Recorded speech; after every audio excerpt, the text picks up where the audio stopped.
Bom, pessoal, então retomando, vamos analisar agora os direitos individuais, aqueles 5 direitos previstos no artigo 5º caput da Constituição. Esses 5 direitos formam aqueles direitos tidos como os direitos base, os direitos mais elementares, imprescindíveis ao desenvolvimento da vida humana em sociedade. Lembrando que o José Afonso da Silva ele acrescenta um 6º direito a esse rol de 5 direitos básicos. Então, para ele, seriam 6 direitos imprescindíveis, ele acrescenta o direito à intimidade. Mas como nós já falamos ao longo das aulas anteriores, o direito à intimidade nada mais é do que um desdobramento do direito à vida. Então pode ser tratado a partir do direito à vida, portanto. Cada direito fundamental, cada direito fundamental é cumulativo. É cumulativo tanto sob o aspecto subjetivo, que indica que todo indivíduo possui um conjunto de direitos, e não um único direito, cumulatividade subjetiva, como visto, mas também cumulativo objetivamente, cumulatividade objetiva, indicando que cada direito fundamental pode ser desdobrado em diversas hipóteses de incidência, em diversas hipóteses de aplicação. Veja que nós podemos falar, por exemplo, em direito à liberdade religiosa, liberdade de expressão, liberdade artística, liberdade de imprensa, liberdade de ir e vir, liberdade de informação.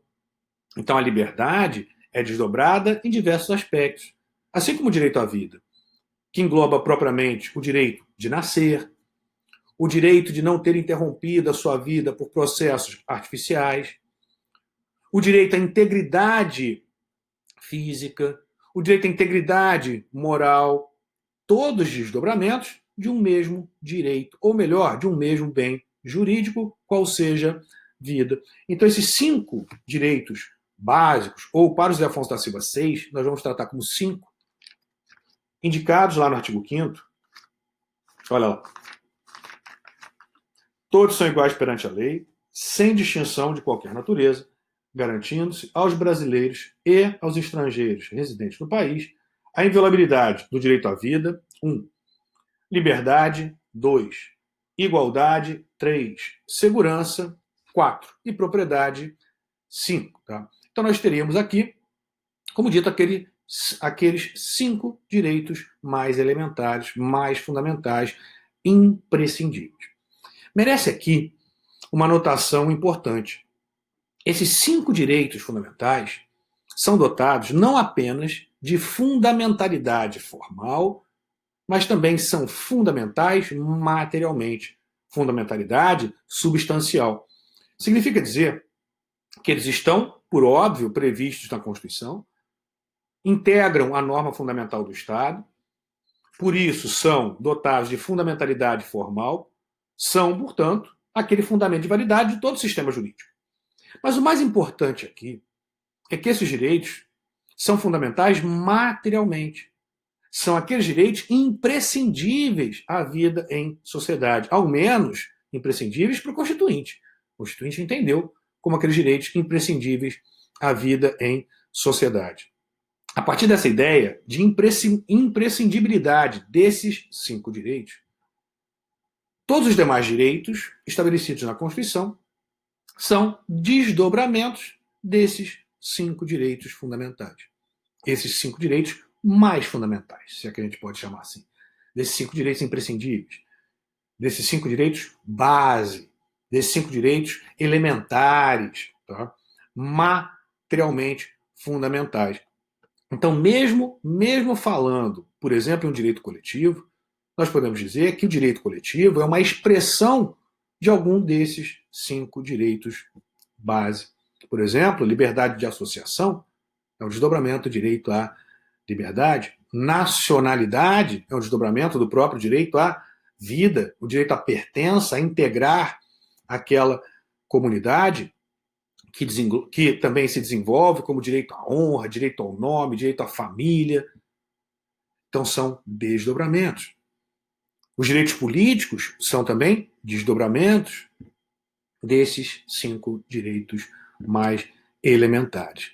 Então, todos os direitos fundamentais sairiam, tá, desses 5 direitos básicos, que são os direitos que nós vamos analisar. A gente vai analisar cada um deles e os seus desdobramentos. Então a gente vai falar do direito à vida, o que é considerado vida, quais os momentos, né, em que incide ou que incidem as proteções jurídicas ao direito, a esse bem jurídico vida, já podemos até antecipar, né, que considera-se vida a partir do momento do nascimento até o momento da morte. Então, os direitos relacionados a esse bem jurídico vida, eles vão se dar dentro desses dois termos, termo inicial e termo final, o nascimento e a morte. Claro, nós não podemos desconsiderar que a Constituição protege, sim, em certa medida, por exemplo, o direito do nascituro. Ela concede também alguma proteção após a morte do indivíduo, mas a vida se desenvolve a partir do nascimento até o momento da morte.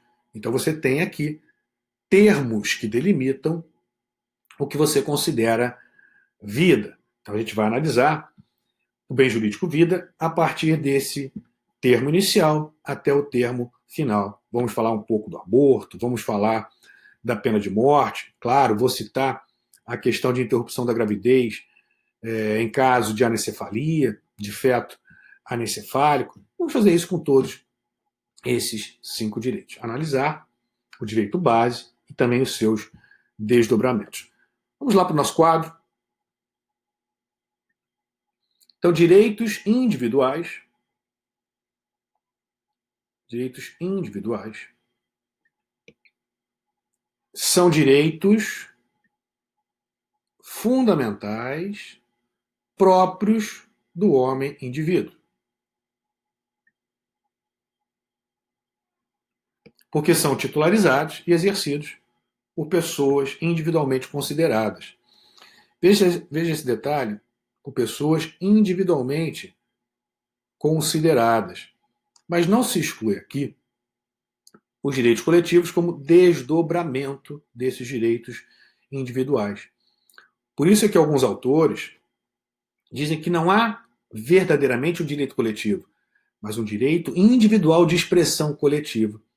É o direito individual na raiz, que se expressa ou pode ser expressado, pode ser exteriorizado coletivamente. Então, a partir dessa ideia, a gente consegue entender por que alguns autores falam isso. Que não existiria um direito coletivo em si, mas um direito individual de expressão coletiva. Então, retomando, os direitos individuais são direitos fundamentais próprios do homem indivíduo, porque titularizados e exercidos por pessoas individualmente consideradas em si, com a delimitação de uma esfera de ação pessoal. A respeito dos direitos individuais, nós temos lá no artigo 5º, como dito para vocês, enfim, o objeto imediato desses direitos individuais. Vida, liberdade, igualdade, propriedade e segurança.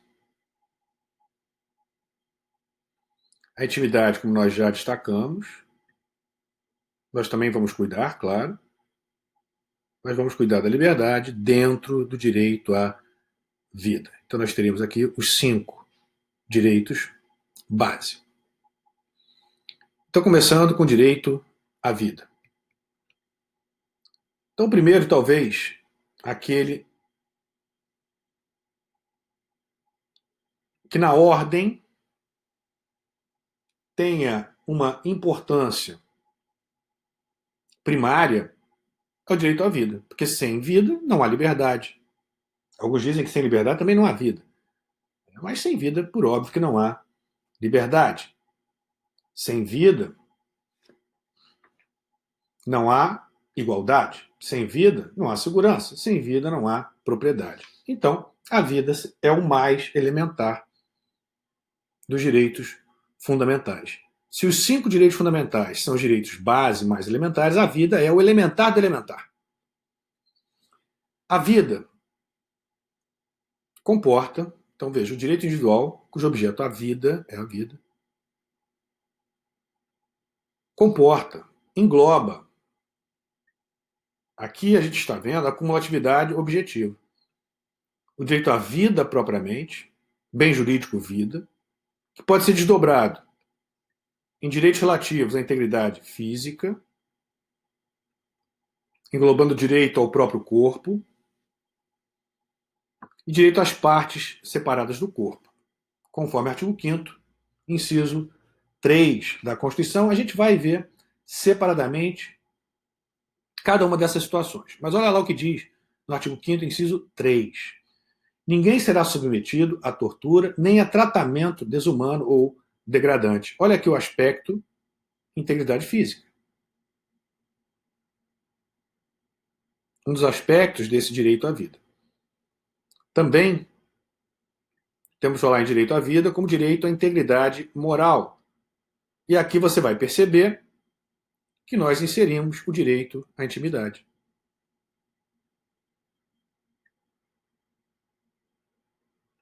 No desdobramento do direito à vida, no aspecto direito à integridade moral. Também direito à privacidade, direito à honra, como falado, e o direito à imagem.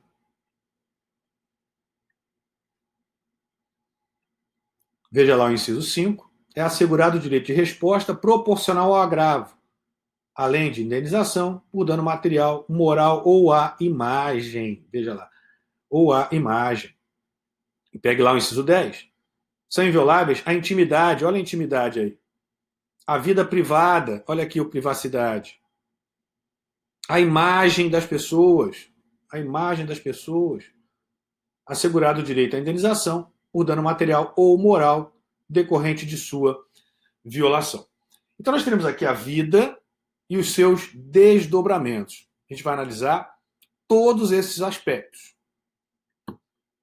Começando por definir o que se entende por vida.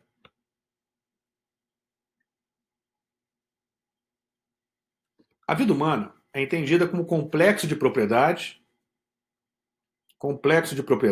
e qualidades,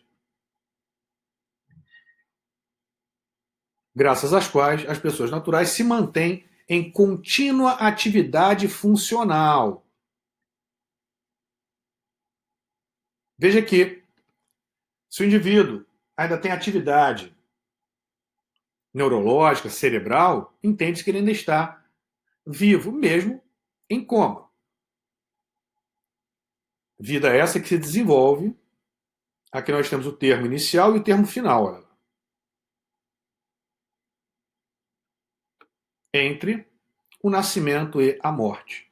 Então, o bem jurídico vida, ele tem dois termos. O termo inicial e o termo final, que é a morte.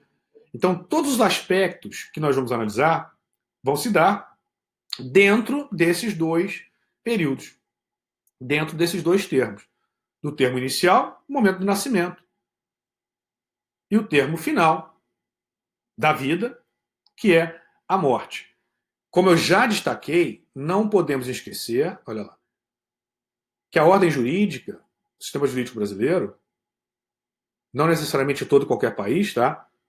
Já resguarda os direitos do nascituro, antes mesmo de iniciar, se considera juridicamente vida, portanto, desde a concepção, e também possibilita reclamação por perdas e danos, por ameaça ou lesão a direitos após o falecimento. Sem prejuízo de outras sanções que possam ser previstas ou que estejam previstas em lei. Nós vamos analisar agora 3 aspectos importantes: pena de morte, eutanásia e aborto. Então, vamos analisar 3 desdobramentos desse mesmo bem jurídico, vida. Pena de morte, eutanásia e aborto. Bom, então começando pela pena de morte. O direito à vida, ele impede que a vida seja interrompida por processos artificiais. Logo, a pena de morte seria inconstitucional. Contudo, na nossa Constituição, existe previsão expressa por obra do Poder Constituinte originário, estabelecendo excepcionalmente a possibilidade de pena de morte no Brasil. Então, há no Brasil a pena de morte? Há. Embora muitos não saibam, existe sim no Brasil a pena de morte. Há previsão na Constituição de pena de morte, da possibilidade, melhor dizendo, de se criar, de se estabelecer no Brasil a pena de morte, e ela é estabelecida pela legislação infraconstitucional. Então, esse detalhe é importante. A Constituição permite que o nosso sistema jurídico regule, estabeleça a situação de pena de morte. E o sistema jurídico estabeleceu o Código Penal Militar. Então, no Código Penal Militar, você tem lá os crimes que têm como sanção a pena de morte. A Constituição, contudo, ela condiciona a eficácia da pena de morte à situação de guerra declarada. Significa dizer que só poderá o indivíduo ser condenado à pena de morte se tiver cometido aqueles crimes cuja lei atribui a pena de morte como sanção, se tiver cometido aqueles crimes cuja lei atribui a pena de morte como sanção, durante período em que o Brasil esteja em situação de guerra declarada. Esse detalhe é importantíssimo. Se esse mesmo crime, que atribui como consequência, como sanção a pena de morte, for praticado fora do período de guerra declarada, não poderá ser atribuída a pena de morte. Então, por exemplo, imaginemos que esteja lá no Código Penal Militar, porque é lá que vem prevista a pena de morte, o crime de espionagem com sanção pena de morte. Se esse crime de espionagem for praticado durante período em que o Brasil estiver em guerra declarada, ele poderá ser condenado à pena de morte. Se esse mesmo crime for praticado em uma situação em que o Brasil não esteja em guerra declarada, foi praticado hoje. Esse crime foi praticado hoje. Não poderá ser imputado a esse indivíduo, não poderá ser aplicado a esse indivíduo a pena de morte. Ele vai receber uma sanção que restringe a sua liberdade, mas não a pena de morte. E mais um detalhe importante. Nem tudo que está no artigo 5º cuida de direito fundamental. Nem tudo que está no artigo 5º é cláusula pétrea. Muita atenção. Se você for ao artigo 60, parágrafo 4º, o que eu estou falando aqui é importantíssimo para vocês. Hein? Se você for no artigo 60, parágrafo 4º, preste muita atenção no que diz lá. Eu tinha um professor que falava sempre isso, eu nunca esqueço, e às vezes eu falo também. Leia com olhos de ver. Leia com atenção. Preste atenção nas expressões. Olha o 60, parágrafo 4º. Não será objeto de deliberação proposta de emenda tendente a abolir, inciso 4, os direitos e garantias individuais. Está dizendo aqui que não se pode abolir qualquer inciso do artigo 5º? Não. Está dizendo aqui que não se pode abolir direitos individuais. Logo, se você tiver lá no artigo 5º um dispositivo que não seja um direito, por óbvio que ele pode ser abolido. Abolido, pode ser eliminado. Tá? Não é alterado, eu estou falando de eliminado, estou falando de abolido. Então, as cláusulas pétreas protegem direitos individuais e, como a gente já falou, protegem, na verdade, direitos fundamentais. Posição, inclusive, já adotada pelo STF, não limita as cláusulas pétreas aos direitos individuais propriamente. Alcança os direitos sociais, direitos da nacionalidade, direitos coletivos. Ou seja, quando a Constituição fala direitos individuais, doutrina majoritária e também STF entendem que o que ela quer dizer são direitos fundamentais. Mas aqui volto novamente à questão que eu estou colocando para vocês. O que é cláusula pétrea é o direito fundamental. O que são cláusulas pétreas são os direitos fundamentais. Aquilo que está lá no título 2, por exemplo, que trata de direitos fundamentais, mas não for direito fundamental, não só pode ser modificado, como pode ser abolido, como pode ser revogado. Vamos à Constituição? Dê uma olhada lá no artigo 5º. Artigo 5º. 47. Olha o que diz lá. Artigo 5º, inciso 47. Não haverá penas de morte, salvo em caso de guerra declarada, a exceção que nós colocamos, de caráter perpétuo, pena de prisão perpétua não tem exceção, não pode no Brasil. De trabalhos forçados, também não há exceção. De banimento ou cruéis. Veja só, aqui qual é o direito? O direito é você não ser preso perpetuamente. O direito é você não sofrer uma pena de trabalho forçado, de não sofrer uma pena de banimento, de não sofrer uma pena cruel, de não sofrer pena de morte fora da situação prevista. Mas não pode o Constituinte simplesmente abolir por completo a pena de morte? Ou você vai dizer, não, não pode, porque eu tenho direito a ser condenado à pena de morte. Não. O direito é a não aplicação da pena de morte. E a possibilidade de aplicação em caso de guerra declarada é uma exceção, mitigação do seu direito. Não é ela a exceção que permite a aplicação da pena de morte um direito.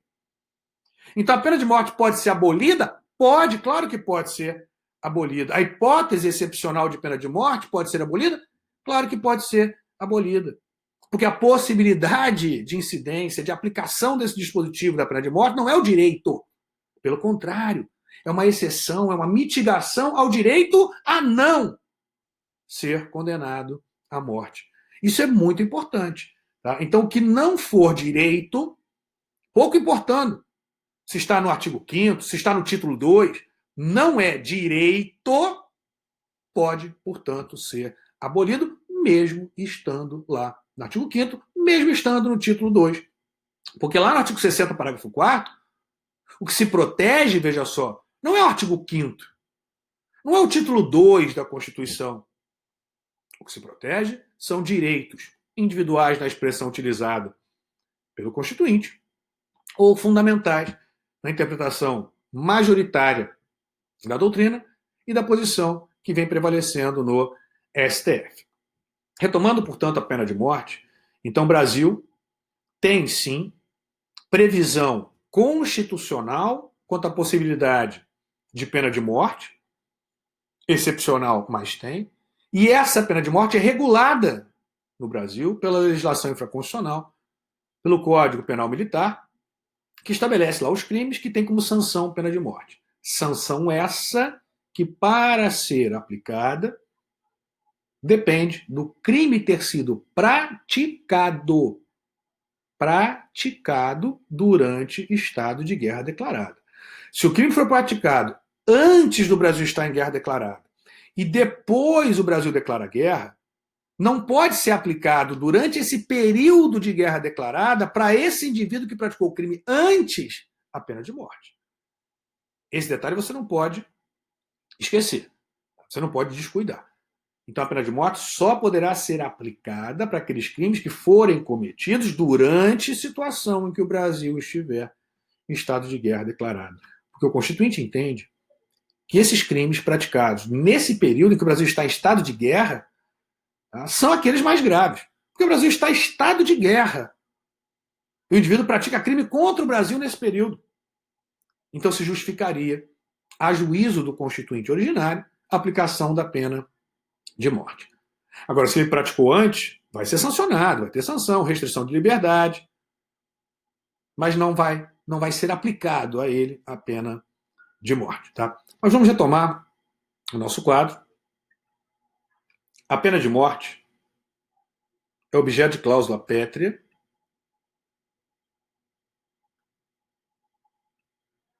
ou limitação material explícita ao poder constituinte derivado informador,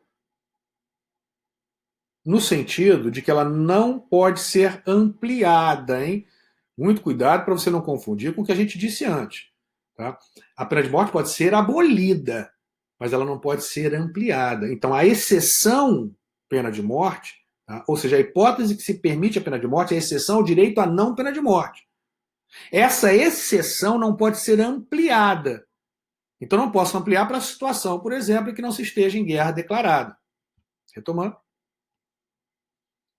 Então, a pena de morte, a exceção, portanto, é objeto de cláusula pétrea, a limitação material explícita ao poder constituinte derivado reformador. De forma que proposta de emenda que a comine não pode ser deliberada em tempos de paz. Entretanto, declarada a guerra externa, a pena de morte pode ser imposta em hipótese de crime de traição, por exemplo. Favor ao inimigo,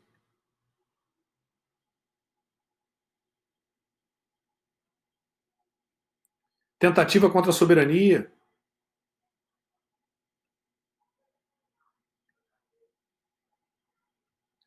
informação ou auxílio ao inimigo, espionagem, coação ao comandante, aliciação militar, ato prejudicial à eficiência da tropa, fuga em presença do inimigo, covardia, crimes militares, espionagem propriamente dita, motim, revolta ou conspiração, todos crimes que dão margem à pena de morte. Hein? Incitação, rendição ou capitulação, falta de cumprimento de ordem, separação reprovável, dano em bens de interesse militar.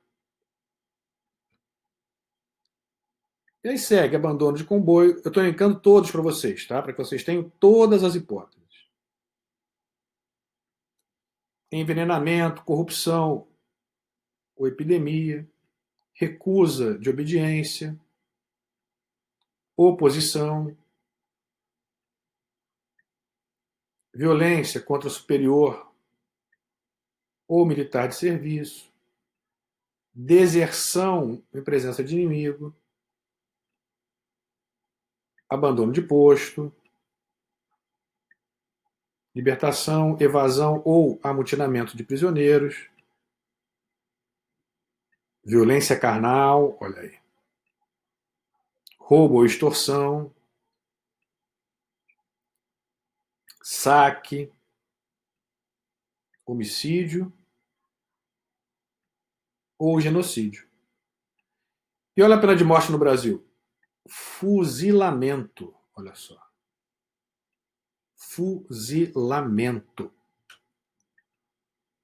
Porque se entende que essas condutas, praticadas em momento em que o Brasil esteja em guerra declarada, causam um dano praticamente irreversível, de difícil reversão, ao próprio interesse nacional, ao Estado brasileiro. Então você está em guerra, a tropa brasileira em frente à tropa inimiga, e a pessoa começa a fugir, ir embora, se entregar, não quero mais.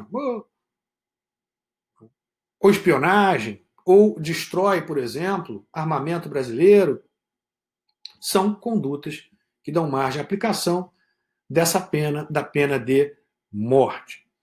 A gente vai fechar esse bloco com pena de morte, a gente vai prosseguir no próximo bloco ainda com direito à vida, tá? Então, concluindo, a pena de morte é possível, excepcionalmente, é uma mitigação ao direito à não pena de morte. Ela pode ser abolida, mas ela não pode ser ampliada. Tem previsão no Código Penal Militar, como destacado para vocês, olha lá.